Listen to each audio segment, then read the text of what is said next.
Hi, my name is Gavin Dunlap, and this is my presentation about our solar system object observations.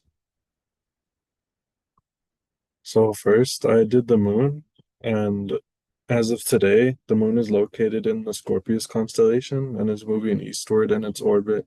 And the declination is negative 26 degrees, 38 feet, 55 inches.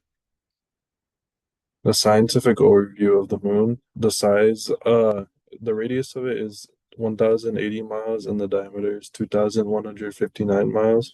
The distance from Earth is 238,855 miles. And the composition, it's mostly made out of rocks, metals, and this includes iron, silicon, magnesium, calcium, aluminum, and more. An interesting fact about the moon is that it gradually moves away from the Earth at about 1.5 inches per year. The scientists study the moon because it helps them understand other planets better as it displays evolution throughout the solar system. And then these are the images I got.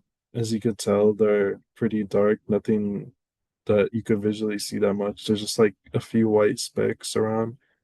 And then the field of view, I used the normal view. The exposure time, 1 second. The processing was the gray filter. Sorry, 0.1 second. The processing was the gray filter. And yeah, it's not much to see, unfortunately.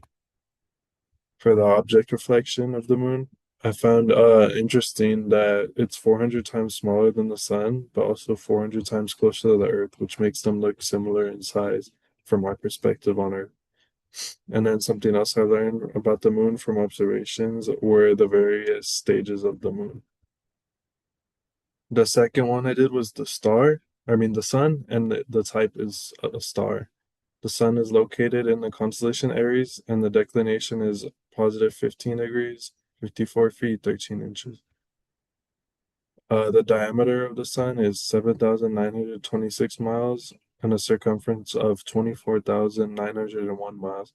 The distance from Earth is 93 million miles. The composition is mostly hydrogen and helium. And an interesting fact about the sun is that it's 4.5 billion years old. One reason the scientists study the sun is because they can predict solar activity, which can destroy technology. And then, just like the moon, the image was pretty dark and I can't see much. With the moon, I was able to see like a little bit, but this one, I wasn't able to see much of anything. The field of view was zoom view, the exposure time was 0.25 seconds, and the processing was solar filter. Reflecting on the sun, I learned that the atmosphere around the sun is actually a lot hotter than its actual surface. And I learned that the sun is white and not yellow as it appears. Lastly, Jupiter and its moons, the type were planet and moons. It's located in the constellation Gemini. Declination is positive 22 degrees, 43 feet, 25 inches. And then the size, it's 88,846 miles in diameter and 44,423 miles in radius. The distance from Earth is 484 million miles, and the composition is mostly hydrogen and helium. Some interesting features about Jupiter is that it has a massive century-old storm called the Great Red Spot, which is very visible when observing it. And Jupiter is also the largest and oldest planet, and it shows clues to display how the sun and other planets came to be. And then this one as well, it wasn't much to see. They just appear all black, just like the sun's picture.